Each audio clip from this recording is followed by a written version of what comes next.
La Regione Veneto ha affrontato con attenzione le problematiche legate alla presenza del lupo nelle aree dove questo interferisce con le attività umane, in particolare quelle legate all'allevamento. In merito alla situazione che si sta realizzando nell'Alpago, la Regione ha fornito all'ISPRA e al Ministero dell'Ambiente dati dettagliati per dimostrare il grave e persistente impatto negativo sui pastori locali. Nonostante l'obiettivo iniziale fosse ottenere l'autorizzazione alla rimozione di 2 lupi in specifiche aree critiche, le autorità competenti hanno invece elaborato una serie di protocolli che stabiliscono le condizioni per attuare interventi in deroga, che vanno dalla dissuasione fino alla possibile rimozione degli animali. L'assessore regionale alla caccia e al territorio Cristiano Corazzari ha chiarito che la presenza del lupo nelle aree fluviali del Trevigiano non è insolita, poiché una popolazione stabile è già stata rilevata più a sud nel Rodegino. Tuttavia, ciò che distingue il caso del Trevigiano è la ripetitività con cui un lupo specifico si avvicina ai centri abitati, mostrando un comportamento anomalo e una confidenza eccessiva con ambienti urbanizzati.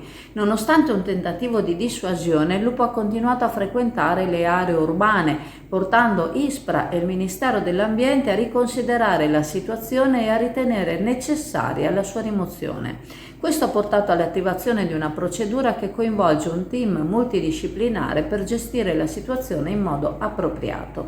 La crescente presenza di animali selvatici in contesti urbanizzati è un fenomeno che sta diventando sempre più comune in molte regioni del mondo, compreso il Veneto. Questo processo, noto come urbanizzazione della fauna selvatica, è dovuto a una serie di fattori che includono la riduzione degli habitat naturali, il cambiamento climatico, la disponibilità di risorse alimentari nelle aree urbane. Gli animali selvatici come lupi, volpi, cinghiali e cervi sono sempre più spesso avvistati nelle periferie delle città, in alcuni casi anche nei centri abitati. Le autorità locali e nazionali stanno adottando diverse strategie per gestire la presenza di animali selvatici in contesti urbanizzati, dalla creazione di sistemi di dissuasione per scoraggiare gli animali selvatici all'avvicinarsi alle aree urbane.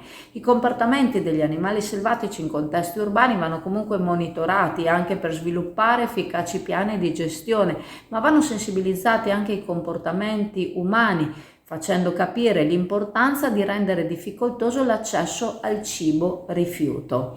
In casi estremi, come con i lupi del Trevigiano, può essere necessario ricorrere alla rimozione degli animali, che viene eseguita da team multidisciplinari solo dopo aver attentamente valutato le altre opzioni.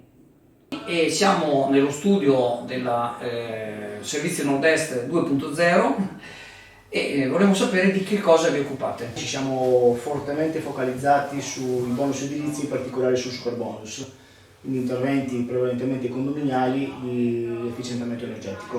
Il superbonus esiste ancora, fino al 31/12/2024 l'incentivo è stato ridotto al 70% e fino al 31/12/2025 è stato ridotto al 65%.